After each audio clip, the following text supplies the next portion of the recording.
Kaleshwaram ప్రాజెక్టులోని Medigadda Lakshmi బ్యారేజీని chief engineering బృందం పరిశీలించింది. National dam safety authority ఆదేశాల మేరకు ఈఎన్సీ అనిల్ కుమార్ నేతృత్వంలో 6 సభ్యుల బృందం మేడిగడ్డ బ్యారేజీని సందర్శించింది. బ్యారేజీపై కుంగిన వంతెన 7వ బ్లాక్లో దెబ్బతిన్న పియర్స్ ను పరిశీలించి గుంకుబాటుకు గల కారణాలను అడిగి తెలుసుకున్నారు. వాటి ఫుటేజీలను సేకరించారు. ఇటీవల ఏర్పడిన బొరియా ప్రాంతంతో పాటు కుంగిన పియర్స్ గేట్ల స్థితిగతులను క్షుణ్ణంగా పరిశీలించారు. అటు మేడిగడ్డ బ్యారేజీ ఎగువ దిగువ ప్రాంతంలో ఉన్న తాజా పరిస్థితులను గమనించారు. బ్యారేజీలోని 15 నుంచి 21వ పియర్ల గేట్ల వద్ద ఇసుక మేటలను, గేట్లు రిపేర్ పనులను పరిశీలించారు.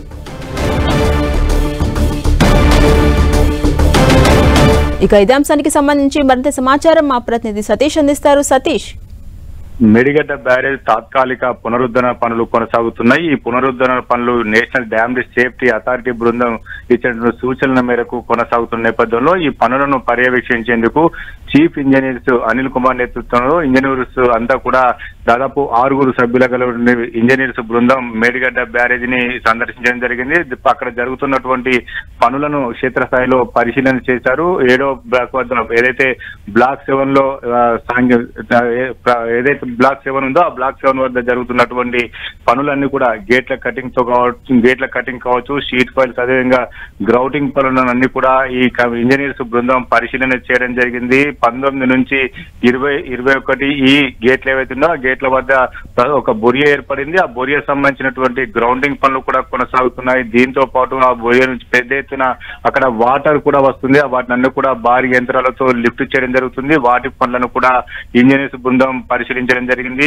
ఇక్కడ గేట్లు 16 నుంచి 21 వరకు ఉన్నటువంటి పియర్స్ మధ్య ఉన్నటువంటి గేట్లు లిఫ్ట్ చేసే పరిస్థితి లేకపోవడంతో వాటిని అన్నిటిని కూడా గేట్లను గ్యాస్ కటింగ్ తో కట్ చేయాలని చెప్పి నేషనల్ డ్యామ్ సేఫ్టీ అథారిటీ ఇచ్చినటువంటి సూచనల మేరకు ప్రస్తుతం అయితే గేట్లను కూడా కట్ చేస్తున్నారు. ఆ కట్ చేసే పనులను కూడా ఇంజనీర్స్ బృందం అంతా కూడా పరిశీలన చేయడం జరిగింది. అదేవిధంగా బ్యారేజీ దిగువన నీటి ప్రవాహాన్ని తట్టుకునే విధంగా సీసీ బ్లాక్ లా ఏర్పాటు చేస్తున్నారు. ఈ పనులను కూడా ఇంజనీర్స్ బృందం పరిశీలన చేసింది. అక్కడ జరుగుతున్నటువంటి ఓవరాల్ గా మొత్తం పనులను ఇంజనీర్స్ బృందం పరిశీలన చేస్తుంది. ఎందుకంటే వర్షాకాలం రానున్న సీజన్ లో వర్షాకాలం వస్తుంది, పెద్ద ఎత్తున వరదలు వస్తాయి. కాబట్టి ఈ లోపే అక్కడ పనులన్నీ తాత్కాలిక మరమ్మతుల పనులన్నీ కూడా చేపట్టాలని చెప్పి ఇంజనీరింగ్ అధికారులు ఇప్పటికే ఇరిగేషన్ అధికారులు సూచన చేయడం జరిగింది.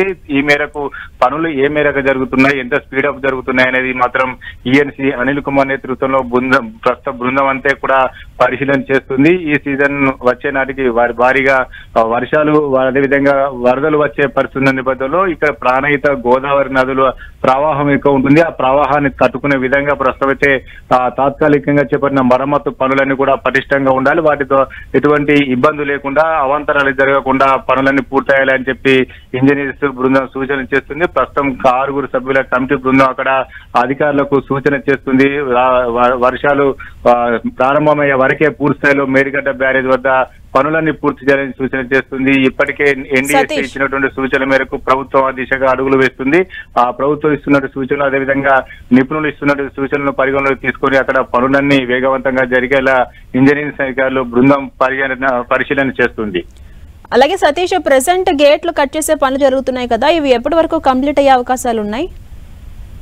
ప్రస్తుతం అయితే గేట్ల కటింగ్ పనులు అయితే కొనసాగుతున్నాయి. ఇప్పటికీ 3 రోజులుగా గ్యాస్ కటింగ్ తో గేట్లన్నీ కూడా కట్ చేస్తున్నారు. 16 బ్లాక్ 7 లో ఉన్నటువంటి 16 పియర్స్ నుంచి 21 పియర్స్ ఈ మధ్య ఉన్నటువంటి గేట్లు అయితే లిఫ్ట్ చేసే పరిస్థితి లేదు. సాధారణంగా మిగతా గేట్లన్నీ కూడా సాధారణంగా లిఫ్ట్ చేస్తారు, కానీ ఇక్కడ గేట్లను లిఫ్ట్ చేసే పరిస్థితి లేదు. అక్కడ ఉన్నటువంటి పియర్స్ డ్యామేజ్ కావడం, ఇతరత్ర పరిస్థితుల పరిణామాల నేపథ్యంలో అక్కడ గేట్లు లిఫ్ట్ చేసే పరిస్థితి లేకపోవడంతో ప్రస్తుతం అయితే గ్యాస్ కటింగ్ తో గేట్లను కట్ చేస్తున్నారు. భారీ గేట్లు అవన్నీ కూడా టన్నుల కొద్ది బరువు ఉంటుంది. వాటిని అన్ని కూడా కట్ చేసి రెస్క్యూ చేయవలసి వస్తుంది. పూర్తి స్థాయిలో ప్రమాదాలు జరగకుండా గేట్లను కట్ చేయాలని చెప్పి చాలా రక్షణ చర్యలు పాటిస్తూ గేట్లను కూడా కట్ చేస్తున్నారు. దాదాపు ఈ వారం 10 రోజుల్లోనే ఆ గేట్లను కూడా కట్ చేసి పూర్తి స్థాయిలో వరద వస్తే ఒకవేళ ఎటువంటి ఆటంకం ఏర్పడకుండా వరద కిందికి వెళ్లిపోయేలా ఏర్పాటు చేస్తున్నారు. మరొక వారం 10 రోజుల్లో ఈ గేట్ల కట్టింగ్ అనే ప్రక్రియ పూర్తి కాబోతుందని చెప్పి ఇరిగేషన్ అధికారులు చెప్తున్నారు. దాదాపు వర్క్ అంతా కూడా స్పీడప్ గా జరుగుతుంది. అక్కడ ఏర్పడినటువంటి బొరియలను కూడా గ్రౌటింగ్ పద్ధతిలో పూడ్చివేయడం జరుగుతుంది. అక్కడ ఏదైతే అవాంతరాలు ఏర్పడుతున్నాయో అక్కడ ఏర్పడినటువంటి వాటిని మరమ్మతులు చేస్తున్నారు. చాలా వర్క్ అంతా కూడా స్పీడప్ అవుతుంది. ఎందుకంటే వచ్చేది వర్షాకాలం సీజన్, వర్షాలు ఈసారి భారీగా కురుస్తాయని చెప్పి వాతావరణ శాఖ హెచ్చరించిన నేపథ్యంలో అధికారులంతా కూడా పనులన్నీ కూడా స్పీడప్ చేస్తున్నారు. దాదాపు ఈ 10 రోజుల్లోనే గేట్లను కూడా పూర్తి స్థాయిలో కట్ చేసే విధంగా పనులైతే కొనసాగుతున్నాయి. ఝాన్సీ. Right, thank you.